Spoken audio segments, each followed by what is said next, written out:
Hello viewers, I'm SB and welcome back to the XCOM Tactical Legacy Pack, where we are going to start a new operation today. It came from the sea.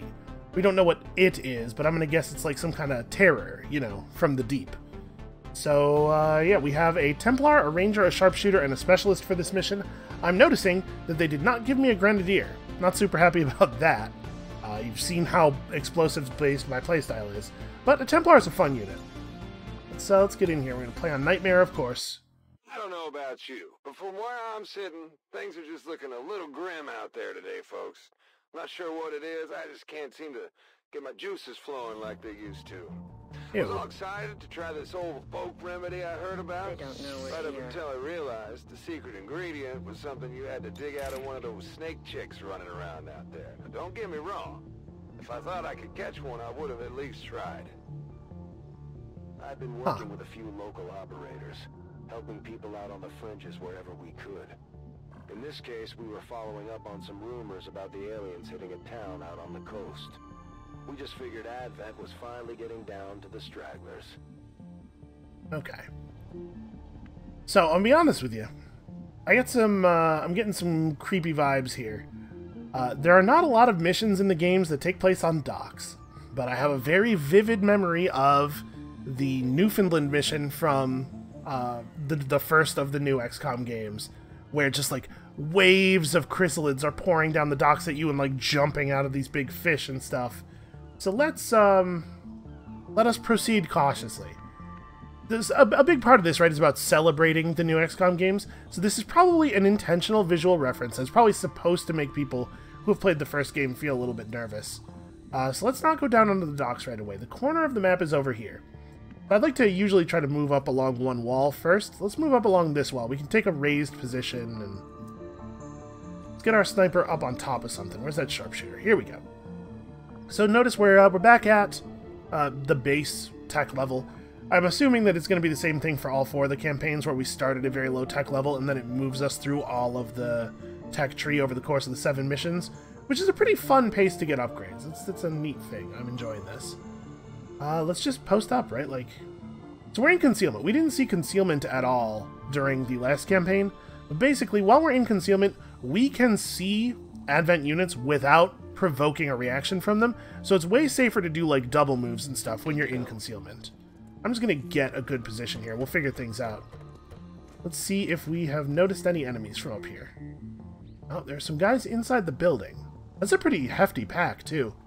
A priest and a captain and a stun lancer? Care for that. What does this look like? They're up on this ledge. We actually don't have vision of them now. Oh, okay.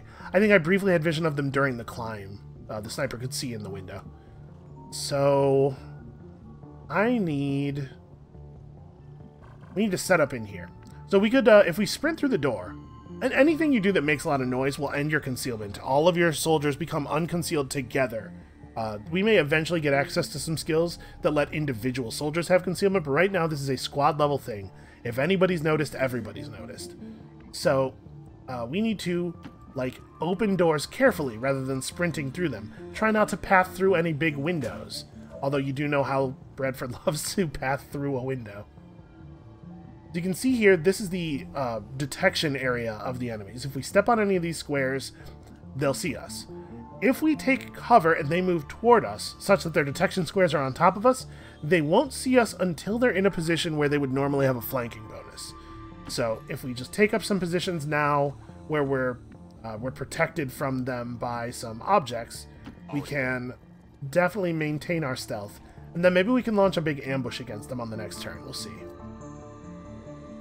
So here we have a Templar. We had a psychic unit last time, but it was basically just a normal XCOM soldier with spells, right? The Templars are a little bit different. They have a pistol. They do have a gun, but it's a crummy gun. It's a little bit better than the sniper pistol. Their main weapon is this, like, psionic blade thing.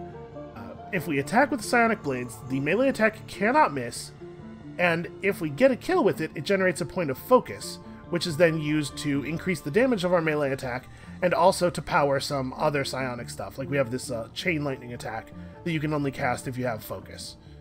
We're just gonna, for now, we're just gonna move in, try to find an opportunity to shank somebody with our psychic blades. Alright, let's see what these guys do. Okay, that's perfect. If they would all like to come down onto the stairs, maybe? Please don't separate. That guy... These guys might be... Oh, okay. Great. They were just giant bugs to us back then. We didn't know anything about the science. Chrysalids. Strange ones, too. White. Like they were covered in bone. I hope everyone's having a great day out there in the occupied territories. Don't let Advent get you down. In fact, I would urge all of you, be nice with them. At least long enough to relax. After that, do what I do. Steal everything of theirs that ain't bolted down. Boy, that guy's audio is mixed way lower than Bradford's. I might have to... Hold on a second. Might have to turn up the voice volume just a little bit. Alright. So, I was a little worried that they were going to walk far enough apart that I couldn't hit them all with a single grenade. Fortunately, that did not happen. I'm not sure what's going to happen here in terms of falling. Part of the reason I really like this is that it may destroy those stairs. It's probably going to destroy part of that ledge up there. And I'm hoping that we can do grenade damage to all of them and do falling damage to all of them. Which would mean that probably they take in the neighborhood of 5 to 6 damage each, which will kill this guy and soften the others way up. Now, unfortunately, this guy doesn't have a grenade. He's the one who I would most like to throw the grenade, because I'd love to preserve the attacks of these two units for after the panic. Since he doesn't really have a lot of cool options, what we're going to do here is we're going to set him in Overwatch mode. We're going to make a little ambush happen. When we throw the grenade, it's going to trigger the enemies to become aware of us. They're going to do that little scatter move that enemy packs do when we first see them, right? When they start running, he's going to get an Overwatch shot on them before they get to cover. We could, potentially, set Overwatch with multiple units, but I think what we're going to do here is have Bradford throw the grenade from where he is right now. This guy will get his clean Overwatch shot, and then we're going to have the, we're going to try to get the Templar into a position where she can run in and get a rend on somebody. Unfortunately, I'm not really sure how this is going to work out in terms of fleeing and stuff, and our sniper's in a really awkward position to contribute. I guess we'll see what happens. But I'd really love to get some focus on this unit right away. Yeah, that looks like the toss.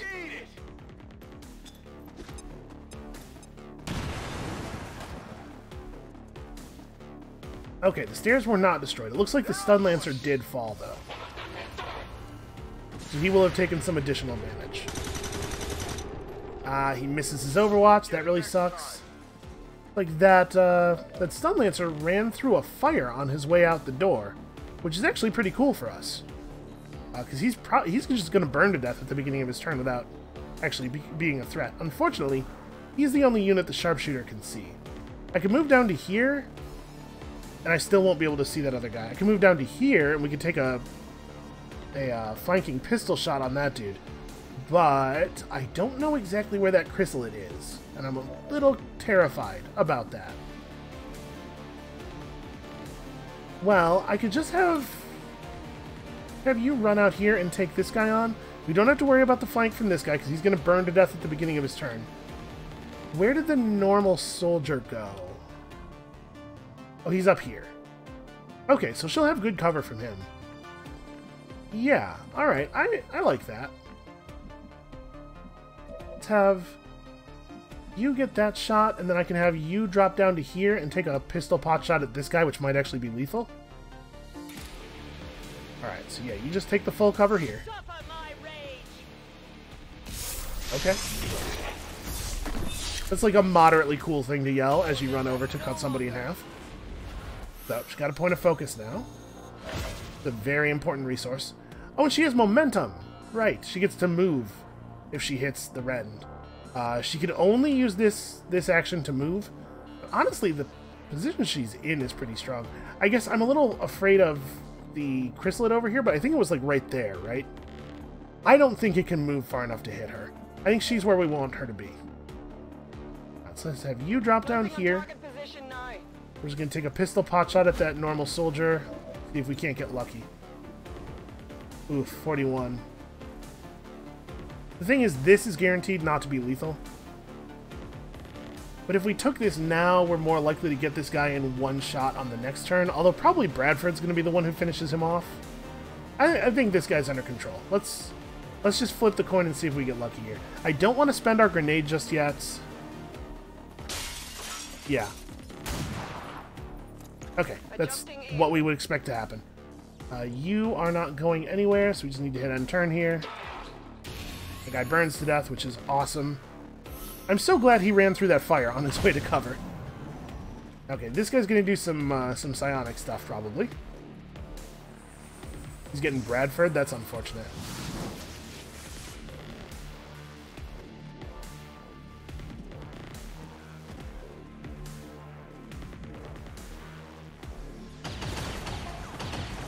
Okay. I'm under fire. This is under control. We're good. Oh, except the chrysalid.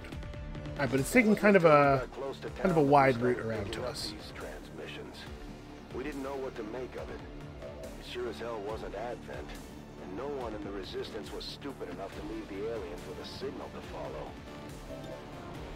Alright, let's see if we can get lucky and get a kill here. A 40% chance of a crit, and even on a non-crit, one of our damage values is lethal, although these guys can't always necessarily be killed by reducing their health right away. We'll see what I mean in a second here.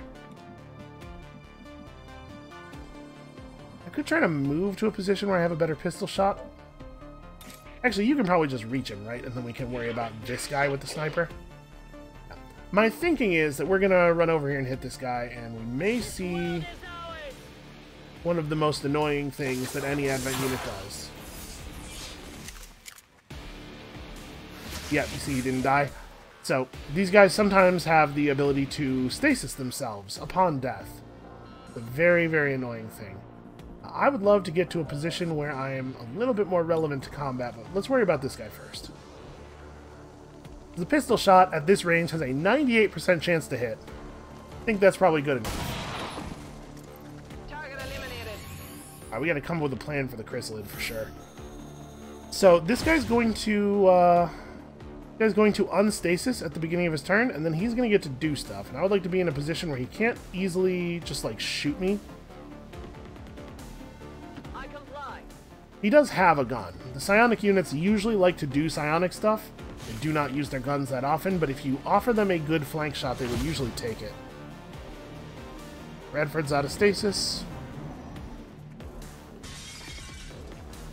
I guess he has a pretty clean shot against our specialist here. Okay, but he didn't manage to find it. If you're just tuning in, I'm your host with the most, the man with the golden voice that even the aliens couldn't keep down. You see, apparently, yours truly just wasn't good enough for their precious admin. God forbid a man make himself a little snack in between orders. It's not like they're gonna run out of that slot. DJ got fired from Advent Burger? I don't know, like, listen, I understand you're mad and you want to rant. People rant. It's a thing that happens. But I don't know if I would be admitting that to people, that I got fired from Advent Burger. So, the chrysalid's out here somewhere, right? We don't really have to think about cover very much when we're dealing with chrysalids. They do not, like most melee units, the concept of cover doesn't exist for them. So I'm going to move up to here, this raised position here, because this is actually quite safe. It doesn't have the ability to move up on us, because he's at the top of the climbable. And I don't think it can just hop up here. I think, although it obviously doesn't climb, I think it still has to hop up a place where there is a climbable. We're just going to go into Overwatch mode and try to be ready for it. If the chrysalids want to come at us one at a time, slowly, they're not quite so terrifying. The problem is when they start coming at you in big waves, and you're not sure you have enough bullets to kill each one. Radio chatter aside, Oh, we had a much didn't even bigger get closer. problem to contend with. The rumors were true. The aliens had hit this town. And you know what? We would have welcomed a good fight with Advent versus what we actually ran into that day. Alright, we're going to take it pretty slowly here. Part of it is just that we don't have the tools that we have had on previous previous levels, the last couple of videos, our squad has been very powerful. We've been able to play more aggressively and correct for, let's be gentle with me and call them tactical errors. With this squad having very few abilities, very few grenades, and not a lot of health, my concern is that if I make a mistake, it probably will lead to a death. You know, we saw that in the first video of the last campaign. You know, they never even gave me a language course during my training. I mean, come on! Where's the logic there? How the hell am I supposed to prep orders with some bug-eyed freak barking gibberish at me? And if you think you're getting a legible receipt, you're out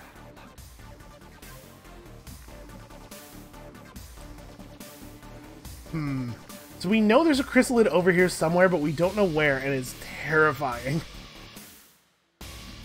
Thing is, I don't expect them to actually be dangerous. If we could just get vision on them before the end of my turn, we can kill them. Ah, man, I hate this. I'm so scared. Agreed. Alright, we're just gonna take it slow. Okay. Where is it? It's all the way down there. Well, that looks like a sniper problem. Yeah, 100% chance to hit for enough damage to guarantee a kill. It's really nice of them to give me this this building to take cover in. Or rather, to use as a raised position for fighting. So is that the one that came up over here earlier, or are there more emerging? Because we did see it run up around here earlier. I'm going to double move to here. I'm going to, for the moment, assume that it's the same one that we saw earlier, on account of the fact that we saw another one emerge over there despite not having vision. I think for the moment they are showing us the emergence of each chrysalid. But just in case, let's make sure we have some overwatches up. Okay, turns out there are more incoming. And we clearly are not seeing the emergence of each chrysalid. Aw, Bradford. How did you damage the wall with that? There's a time and a Pulls the trigger really hard, I guess. If I'd been sitting around the campfire having a few drinks, this guy probably would have been kind of funny, in an insane way. But during the heat of combat with a bunch of weird ocean chrysalids running us down, I would have given anything to shut him up. Alright, well, we can very cleanly put one of these guys down with the sniper each turn, and then, like... Roadkill has a height advantage, so that should help. I'm going to shoot at the one that I'll kill for sure if I hit it, because I think we may be in a position where it makes sense to have the Templar get the other one. Oh, what is going on with the camera right now? Alright, so she has momentum. If she runs forward and reveals more chrysalids, she can get back. Do you understand now? I'm still seeing the thing on the target preview. Okay, no, we're good. We're good. Alright, get back over here. I don't know for sure that there are no more normal Advent soldiers, so I'm a little nervous about standing out in the open, but... To victory. I guess if another Advent soldier got revealed, we could, they would just do a scatter turn anyway, right? They wouldn't be able to shoot us right away. My eyes are peeled. I don't know where that other chrysalid that we saw jump out of the water over here is, but be ready.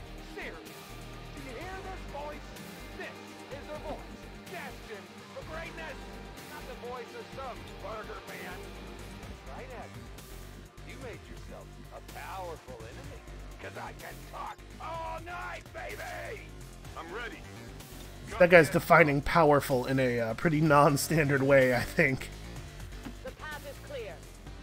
Not really a lot of reason for me to move around aggressively here. Let's just be on Overwatch and be ready. I guess this is a moment where it's reasonable for the sniper to reload. And then I should probably move forward, right? I want to make sure that we have an angle to over here, which means I probably need to be actually on this side of the building. It's unfortunate that I can't get there right now. And if I move forward to here, I'm actually reducing my visibility on this area. So I suppose we'll just hang out for the moment.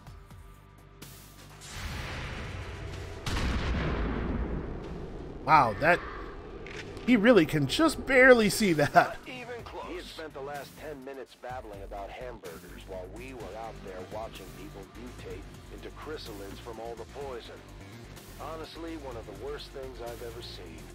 And this guy was our soundtrack the whole damn time. To be clear, we have not seen any people mutate into chrysalids from poison, but that does happen if the chrysalids kill a target with their melee attack. They poison it, and a person who dies from chrysalid poison hatches. So that's real bad. In case you were wondering why I seem to be so scared of these things, that's why.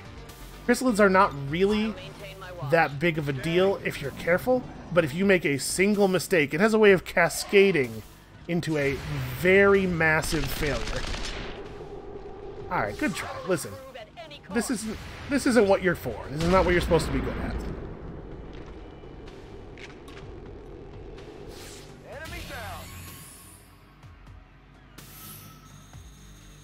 Alright, now that everybody's reloaded and in good position, we can move forward a little bit more. Although maybe I don't want to. So we gotta reload here. Dashing good looks and a personality to match. You might as well call me DJ Total Package. Oh, okay, don't call me that, but you get the idea. Let's get ready to move forward, but since we're not on the clock here, probably best that we wait for Bradford to reload before we do anything crazy. I trust in your command. My senses are keen. Somehow I just knew, wherever we ended up, whatever we were doing, we were gonna keep hearing this clown until we confronted him, or until the aliens blew his brains out. And by that point, I'm not sure if I cared which one of us got to him first. Okay, we still have a grenade, right? Oh, you know what? We also have chain lightning, right? 2 to 5 damage and jumps around. Does it only go to 2 targets? Jumps to nearby units at higher focus levels. Well, I am at the highest focus level I am capable of getting, so let's give it a shot. It must only jump to things that are, like, completely adjacent. Still, if we killed 2 of these, that'd be great. Actually, let me move forward. I'm wondering if maybe the jump problem is that the other guys are not technically in range of the attack. No, it's only gonna get 2 of them. Well, I should probably actually kill the further away ones, right? So that Bradford and the specialist have a better chance of cleaning up the remainder. Yeah, let's start here. 2 to 5 damage. So let's try to get lucky. Okay, 5 and 4 is exactly what I was hoping for. And we got the sniper to take the second closest one. Hopefully.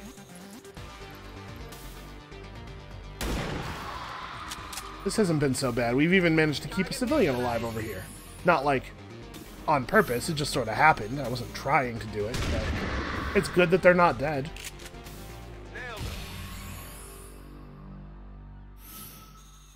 Alright, we did slow roll that a little bit. Might affect the score. Chrysalids pouring into town, but we still didn't know what was riling them up in the first place. This time I feel comfortable with that flawless description. Stationed at the local outpost. We were able to scrounge up a few things, but we couldn't take everything. I mean, you know, the different round types are powerful, but you guys know how I feel about that Mimic Beacon. I don't want to get boring. I don't want to just, like, take the same choices every time, but Mimic Beacons, right? Versus, like, armor-piercing rounds. We're not going to see anything armored anytime soon, probably.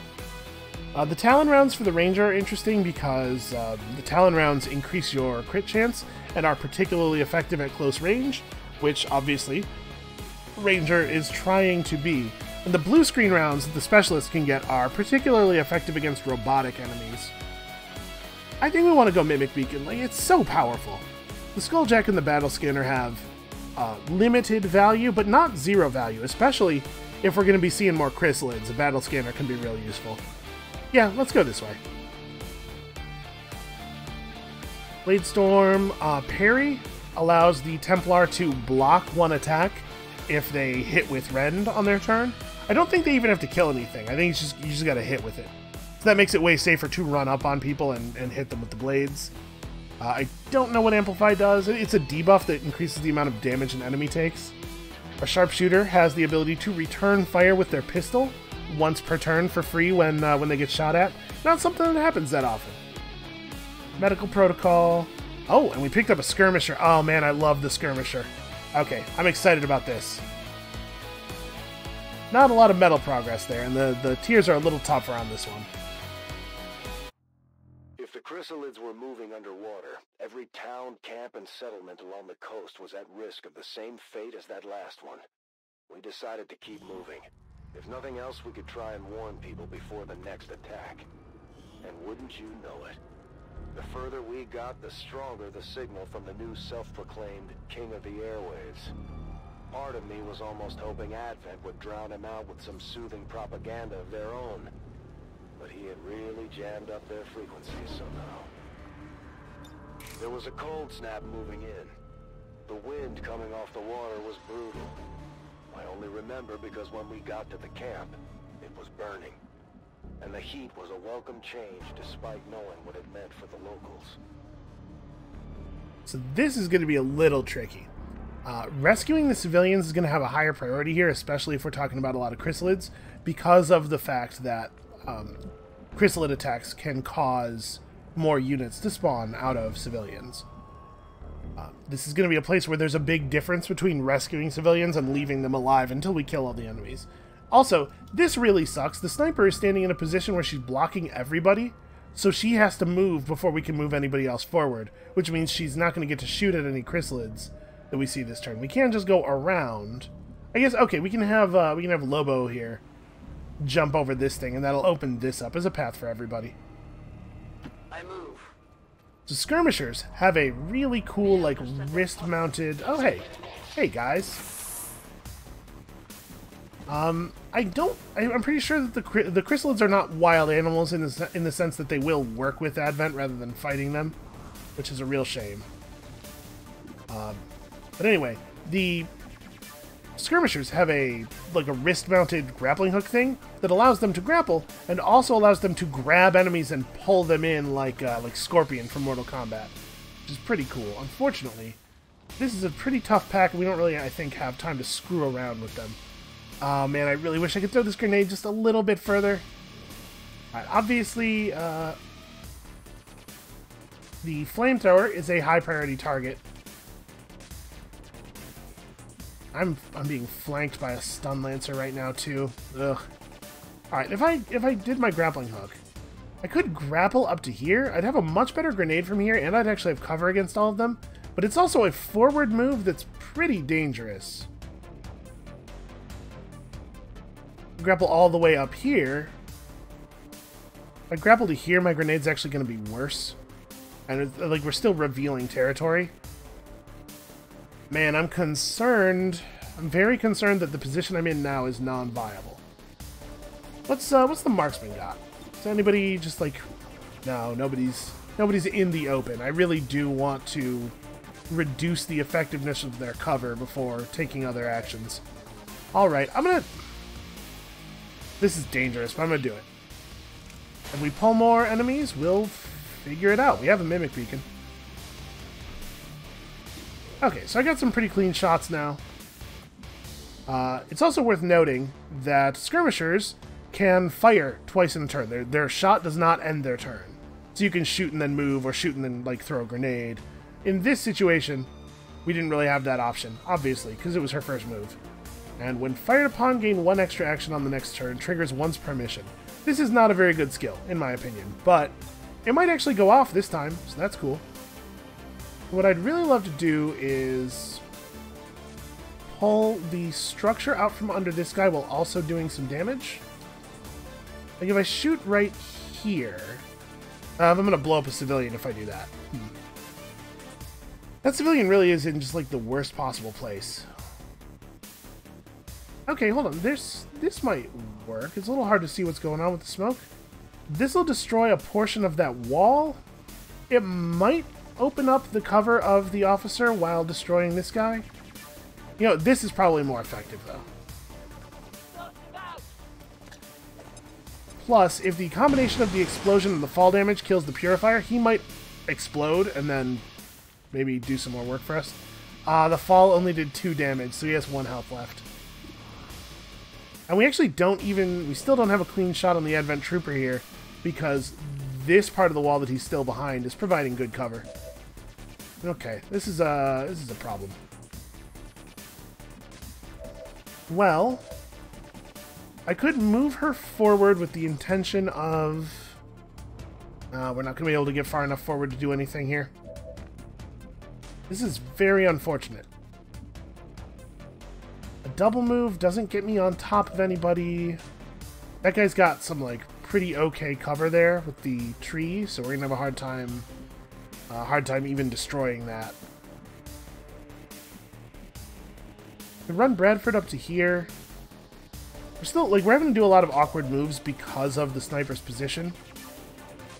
So I have to decide if I want to move the sniper or just take this 64% chance to kill this guy.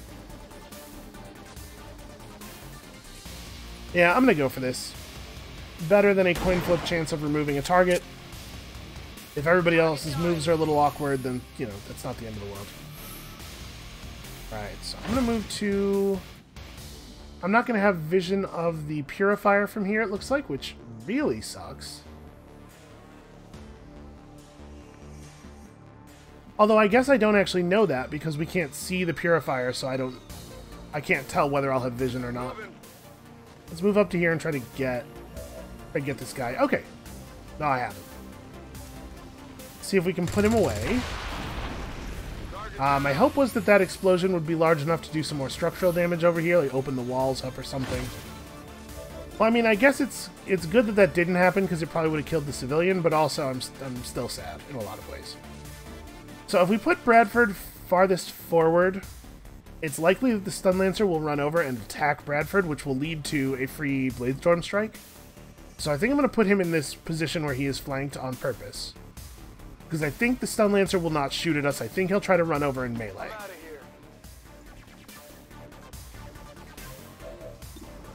And then we have a pretty bad shot on the officer. I could spend another grenade here. That would probably allow us to kill the officer with the... Well, actually, it probably wouldn't allow me to kill the officer with the Templar, right? Because the pistol does so little damage. Maybe the Templar is better off trying to do some pistol damage to this guy. Because as it stands, I'm not sure that Bradford's Sword Strike is going to be enough to kill. And I don't have run distance to hit anybody with the side blades this turn anyway. And this is just like free damage. There's no ammo or anything. The pistol can't run out or need to be reloaded. I don't think I want to waste a grenade yet. No, let's just take a pot shot here. I could have gone for the Overwatch, but I don't trust Overwatch, basically, most of the time, unless I absolutely have to. And we did hit it. That guy's definitely low enough that a Sword Strike is lethal now. The question is, do we try to get lucky on this guy? Do we throw a grenade? I don't think I want to use the Mimic Beacon. We need that for later. I'm just going to throw out the pot shot because I don't think Bradford has a real play here. Wow. Okay. So let's talk about low percentage shots. There are a lot of situations where you don't have a good move. Oh. Dick move, dude. A lot of situations like that where you don't have a great move, and you could put yourself on Overwatch, but like, what if one of the enemies just runs away from you and the other one just shoots at you? Like, hold on, I'll get back to this in a second. I might even have to start pre-recording some of these shows just to get some sleep. I mean, how long has it been? What, 36 hours? Does anybody know what Thursday is on the Advent calendar? Blarg's Day? Something like that, right? That's it. It's Blarg's Day. He got it. So there are times when a low percentage thing is the best proactive thing you can do. Okay. And a lot of people will tell you, hey, just don't even take a shot if it's below 60%. But I'm here to tell you that if you only do things that are likely to succeed, then you will always either get what you wanted or be disappointed. If you sometimes do things that are not likely to succeed, you can be pleasantly surprised. I'm not saying that it's necessarily better, although I do believe that it is mathematically better, but I am saying that it's more fun. And that counts for something, you know? That matters. You gotta have fun while you're playing the game. Sniper... Boy. Who moves next? We have no idea where the rest of the enemies are, aside from that one Lancer. We really need to get out here and start saving people, but I don't want to double move into rescues. Especially since probably some number of these people are faceless, right? I'm going to have the Marauder drop down, I think. I was considering moving forward to get vision over here, but we can see the zone walls over there. I'm going to move forward into this covered position. I don't know, this is not quite... I'll move forward into this covered position. Yes, Commander. That is inside of a rescue radius. We're going to try to rescue some people here. And if they turn out to be faceless, then we still have the actions left to shoot them. Start getting our rescue on. And you... Oh, man. She can't quite make it up here. He was only... the skirmisher was only able to do it because of her grappling hook. Well, I'll take this up. This is a raised position. You're the wrong... That's not the unit that I wanted to have selected to do that thing I just did. Well, that's not great. It's not terrible, but it's not great. It could be worse if we were in a position where there were more enemies around or something. I'm just going to move you over and save this one too, because I think going into Overwatch here is probably pretty low value. I think from this position we already couldn't see that Stun Lancer if he reapproached. Bradford can lock that down. Oh hey, look at that. That's not very good for us.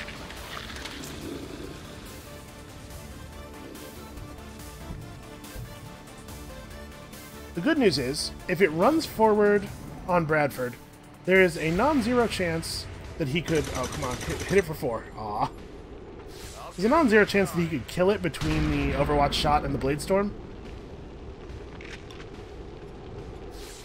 I think it won't move on this turn. That guy's just going to run around and murder people, which is not cool. Okay, yeah, it doesn't move on this turn. Good. Enough, it wasn't the chrysalids this time. At least, not right off the bat. Advent was in town, and they seemed to be having some trouble with the bugs, too. We also had a few civilians to contend with. The whole situation was a mess. It does feel like a mess, he's right. But we're out here, we're saving people. This is working. Oh. You know, I didn't even bother to check, but yeah, I thought I was going to be able to see the faceless from here, since, you know, we can very obviously see the faceless from here. Like, look, the window. Like, you see this movement path I'm drawing? Like, we absolutely for sure have vision of that guy. Well, we do have a second mimic beacon. So we could try to shoot the Stun Lancer, almost certainly not get him, or I could try to grab him through the window and kill him with our awesome arm blade. I'm gonna go for this. It's a pretty low, it's a fairly low percentage chance to happen, which is to say, about even. But the upside of this is huge, and also the skirmisher has no other good options here. Come on, more likely to work than not. There we go, she brought that dude justice.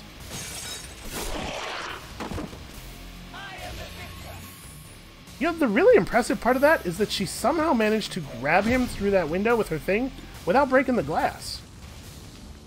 Okay, I'm going to try to optimize this a little bit. So what I'd really like is to hit this thing like hard enough but non-lethally that the Templar could run over and get the kill.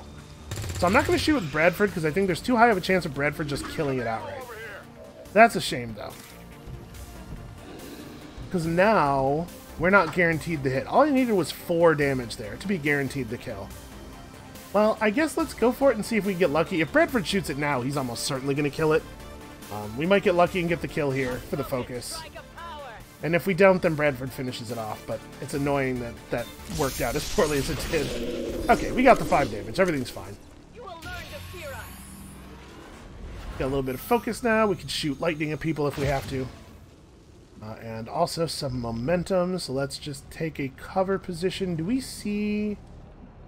I need to save 3 more civilians. There are 2 over here. We might actually be able to save 6 civilians before fighting all the enemies. It would be really, really great if we could get away with that. Headed there now. I'm covering. Scanning. That's a shame. That was going to be number 6 for us right there. Well, we'll figure it out. We can afford to slow roll our attack on the aliens, like do this in a safe, overwatched way, if we can just get enough civilian rescues quickly. Oh no, there's actually 3 over here. Never mind, we might be okay. Whatever your situation, don't worry. I'm putting up new relays just as quick as I can. Someday soon, there will be no escaping the sound of my golden voice. Truly terrifying. So, we can safely move to here. What I really want to do is move Bradford far enough to save this one this turn, because I'm concerned that these are both potentially in kill range of those units over there. I'm going to do something a little bit aggressive here, with the knowledge that we have a Mimic Beacon available on the Skirmisher. I'm going to try to save this guy with the Ranger and this guy with the Specialist this turn, and hopefully not pop that pack. And if we're really lucky, neither of them will be faceless. Okay, yeah, the pack is not aware of us yet. Great. So you just moved right here.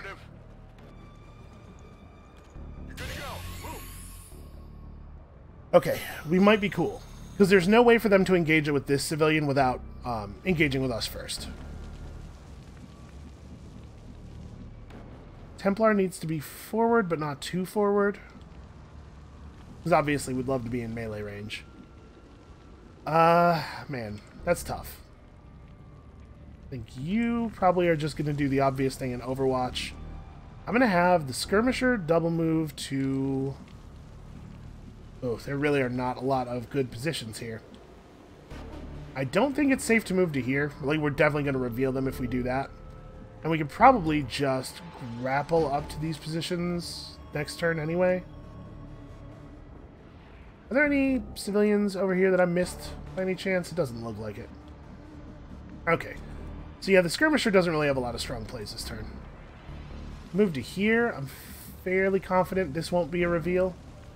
But I don't even want to take that much of a chance. For the cause. I'm just going to move the Skirmisher up to where the Templar just was. I'll keep it under watch. On Overwatch. A confident approach. You know, I don't think that calling that confident is totally fair. Alright, all we have to do is get a little bit lucky with this last civilian. If they are faceless, it's going to be really annoying. By now you might be asking yourself, Central, if you didn't want to listen to the DJ, why not just shut off your radio? And you'd be right to ask. You see, the problem was, the stronger his signal got, the more it interfered with our comm link. We could either go completely radio silent, or put up with him for a bit longer. We managed to save a few of the civilians before the chrysalids got to him. On the move. Okay, feeling pretty good about that. So now we have license to take this as carefully as we want. Let's just have a turn of reloading and consolidating positions here. I don't think those guys are going to walk forward this turn. Let's get you reloaded, and then probably... Can we move you up to a higher position here? Oh, no we cannot. You can move to the base of the ladder, but not up the ladder. Well, honestly, the position you're in now is probably okay. But this is not going to count as a raised position anyway, even though she is off the ground. Because it's not, like, elevation level 1. So I suppose we may as well move forward. She's certainly not going to be any good pistol overwatching at that distance.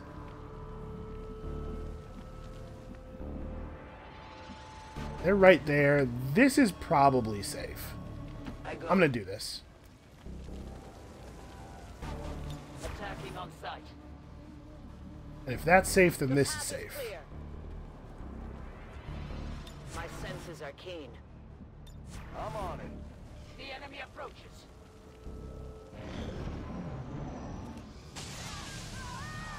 Okay, camera's freaking out a little bit, but the enemy does not, in fact, approach.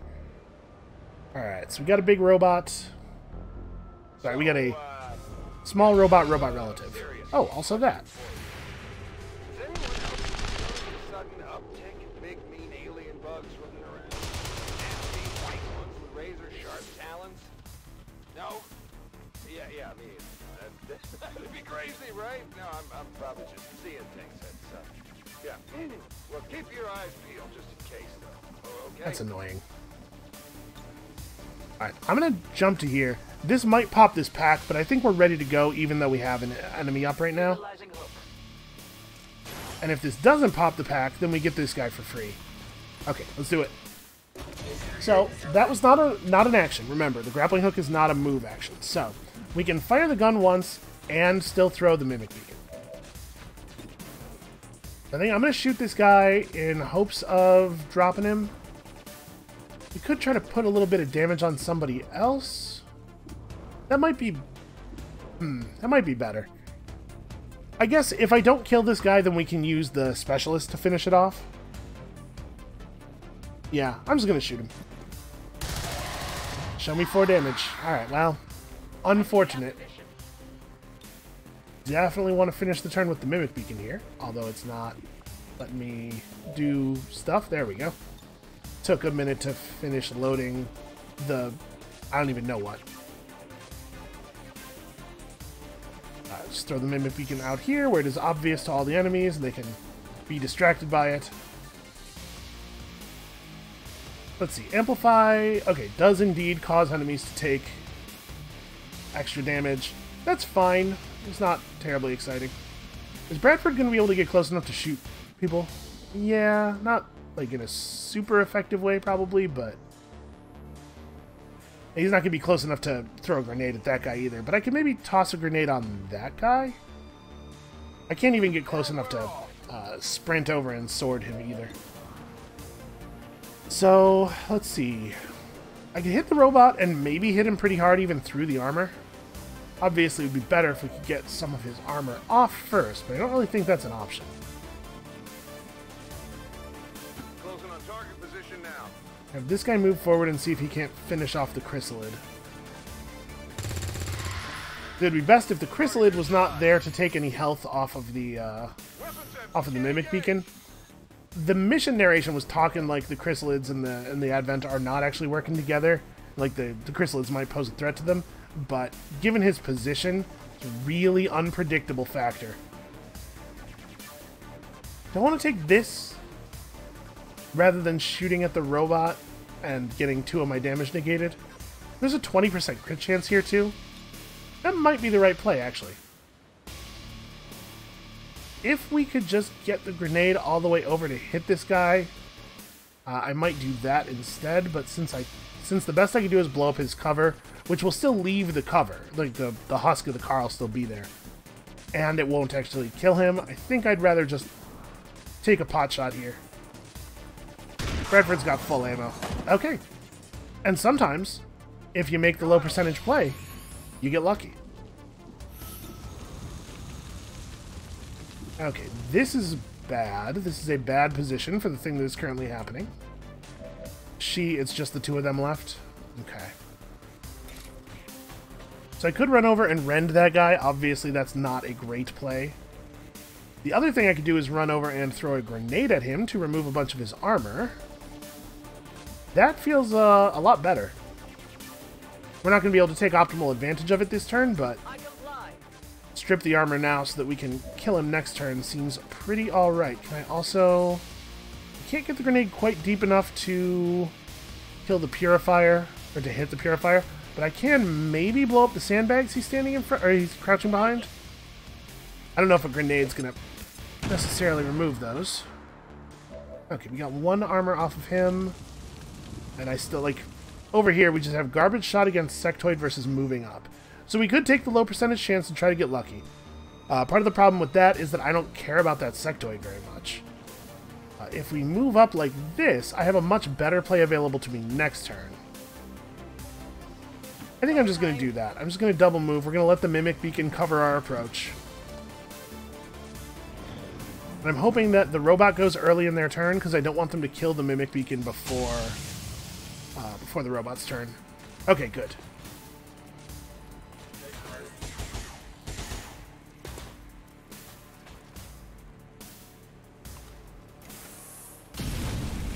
Alright, some real questionable play from our enemies. Always happy to see it. And I mean, I hate to be so cavalier, but at this point it doesn't really matter if they murder the rest of the civilians. We could just, like, let that go. Oh, hey. For all we knew, he could have been thousands of miles away. That was until he mentioned those big green bugs he thought he saw. It was possible that these white chrysalids were all over the world, but it seemed a lot more likely that the DJ was somewhere close by. So we should definitely kill this chrysalid. This one might be something we could leave alive, though. I guess I should shoot the Purifier, because the Purifier is a threat, and also his explosion may damage other enemies around him. This is a revealing future information kind of play. Hopefully we'll get the 6 damage. There's a 33% on the chance on the non-crit to deal 6, and then a 50% chance to deal, I'm sure, at least 6. Even a 4 damage crit does 6 damage, I think. Yeah, let's hope. Alright, we got there. Chrysalid down. I was kind of hoping the explosion would reach far enough to take the other point of armor off of that guy. No such luck. Well, we could just blast this dude twice. I'm really not worried about the sectoid. I don't think we want to spend another grenade on the robot. Maybe we shoot the robot once with the skirmisher, then go for the rend. And if we don't get the kill with the rend, if we do minimum damage on both of those attacks, I think we'll leave it with one, and the skirmisher can just finish it off. And if not, then the skirmisher can shoot somebody else. Or actually, sorry, skirmisher can only shoot once anyway. Well, I'm pretty sure this is something she's doing, so let's do that. Okay, we got the 3 damage, which is great. We can use our second thing to reload. And with us having gotten the 4 damage, we're guaranteed lethal from this. Let's take the guaranteed lethal.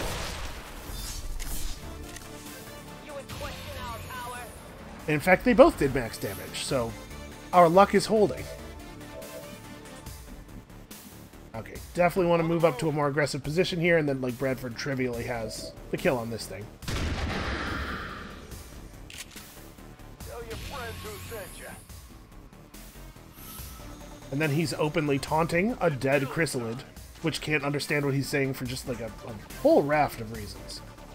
Seems like a real waste of breath. Oh, you have a momentum move available. I guess moving forward is sensible. Although, you know what? No, I don't want to risk. I don't want to risk pulling any new enemies. So we'll just use parry.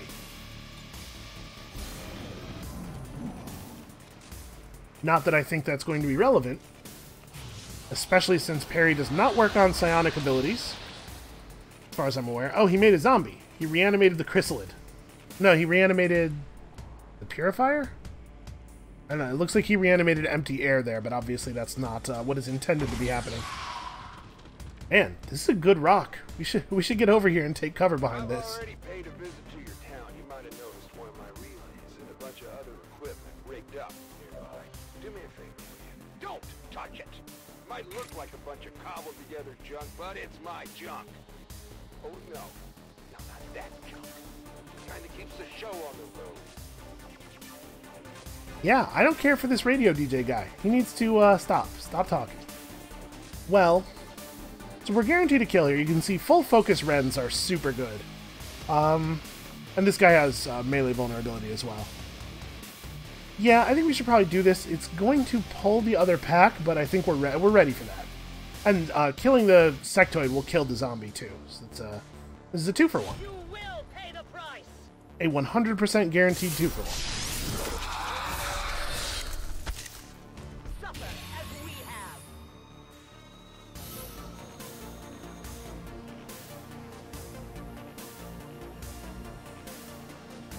Okay, apparently it's gonna take a moment for that to play out. There we go.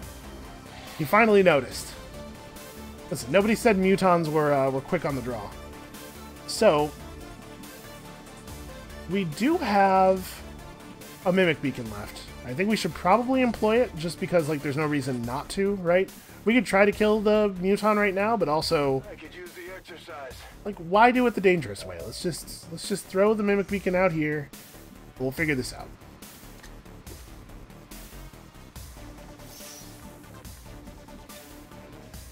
Really, I don't have vision of that.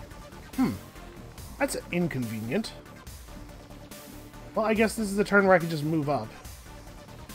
There's the skirmisher here.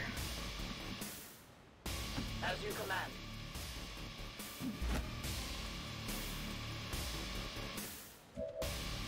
Man, I wish we had somebody who's gun stripped armor. Well, that's a 9% chance to hit. There's low percentage moves, and then there's low percentage moves, you know what I'm saying? You're not going to have firing range from here anyway, so... Is there a spot that would be better to move you to? Probably not, right? I think just move to here and reload.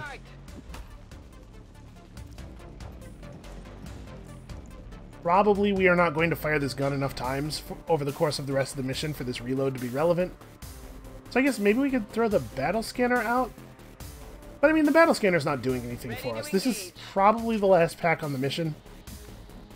Yeah, we just had a whole bunch of options there that were all low in value. I don't really love grouping people up because I know that mutants carry grenades, but I believe that he will be drawn to fight the Mimic Beacon rather than throwing grenades at us. So I think at this point we're just kind of like hammering this dude with low value fire. It adds up. And I unfortunately can't actually see any of the chrysalids. Let's see. He has full cover for me right now, so when you take an Overwatch shot, the enemy has a reduction, or the shot has a reduction in aim for the target being moving and stuff, but it is lower than the full cover penalty. I don't know, I don't like either of her options here. My hope there is that maybe she will get lucky and the chrysalids will... Oh, okay, that's not great for us, it's not a big deal. My hope with her is that maybe we'll get to shoot at a chrysalid instead of the muton. Kind of depends on the order of the enemy actions here. No.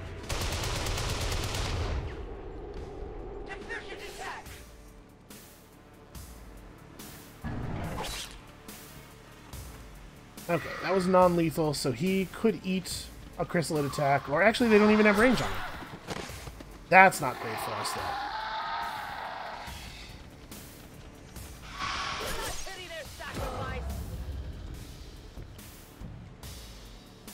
DJ may have been off his rocker, but I had to give him a little credit. I mean, the guy was out there building his own radio network. Half the time, we could barely find recruits who knew how to turn on a radio. Frag out! Alright, so we're going to strip a little bit of armor off this guy, get some area damage. And then things are going to get tough. Things are about to be difficult. We definitely have to hit the muton here. I really wish I had, like, abilities, you know?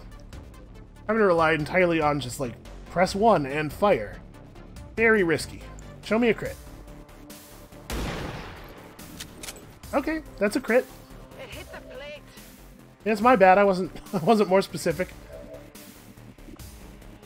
We could go for a Volt, which kills that. Kills the muton and jumps to the chrysalid. Is that the injured chrysalid? It is the injured chrysalid. So this is a double kill. Well, that seems pretty obvious. Pretty sure armor doesn't work against psionic damage, so even if we had rolled minimum there, we still would have been cool. I am way less scared of the Faceless than I am of the Chrysalid, so we're definitely shooting the Chrysalid, but we're also going to move apart, because that big sweeping Faceless attack does hit multiple targets. I want to make sure we're not sitting right on top of each other. Alright, show me a kill. You inhuman monster. Well, I could move and take one shot. Move and take one, like, probably 80 or 90% shot. Or take two 60s. Or grapple to... Nope. Backwards. Just backwards. I can grapple... Nope, I can't grapple to there. That's chrysalid blood on the ground.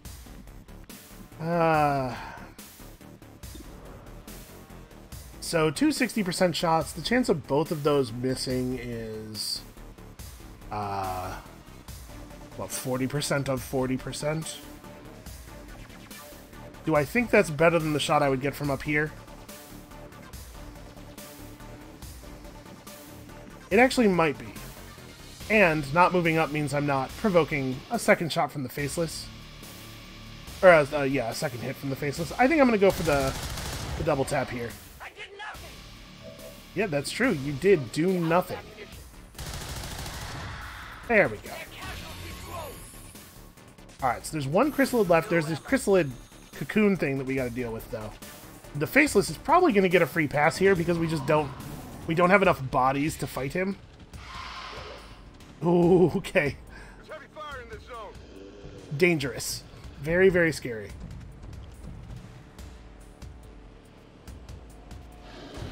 And unfortunately, he gets to attack Bradford from outside melee range, so we don't get Blade Storm. Okay, the chrysalid was born. I'd like to take this moment and thank our generous sponsor, Advent. Now, I know what you're thinking. Advent, screw those guys. And you'd be right. But hear me out. My little station wouldn't be here today without Advent's fancy relays and the big old antenna I found. Credit where credit is due and all that noise. Man, the chrysalid cocoon is popping out real chrysalids, not these neonates. The big ones with armor. That's a huge concern. I am hugely concerned. Well, we can run forward with Bradford and have him take what is likely to be a pretty good shot. Like, we could just have everybody else attack this thing, and then somebody's got to kill this. I guess it could be Roadkill goes for it. He's got a guaranteed hit.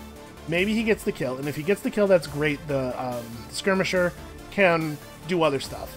But if this doesn't work, the Skirmisher can just finish this one off.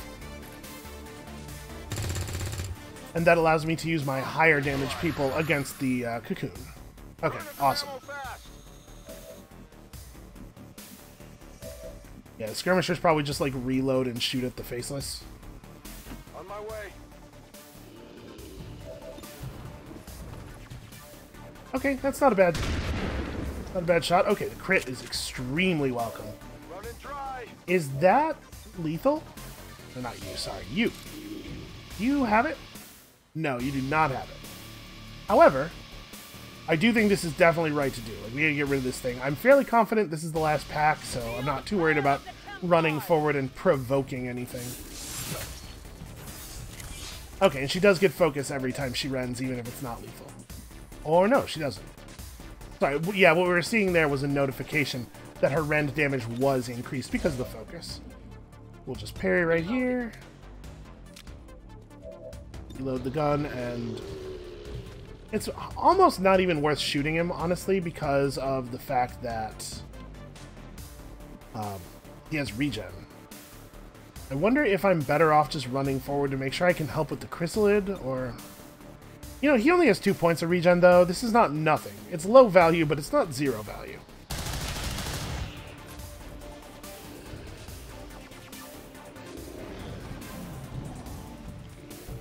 So he's going to go after somebody else. Hopefully not a one-shot.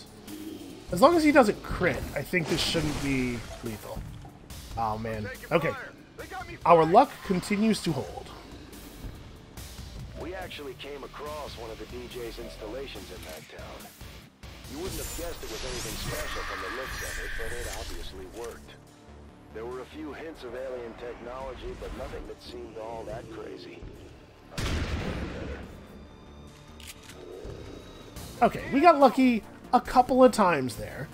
But also, I think some of my planning was solid. I'm going to take partial credit for this one. Random number generator helped. Enemies dying.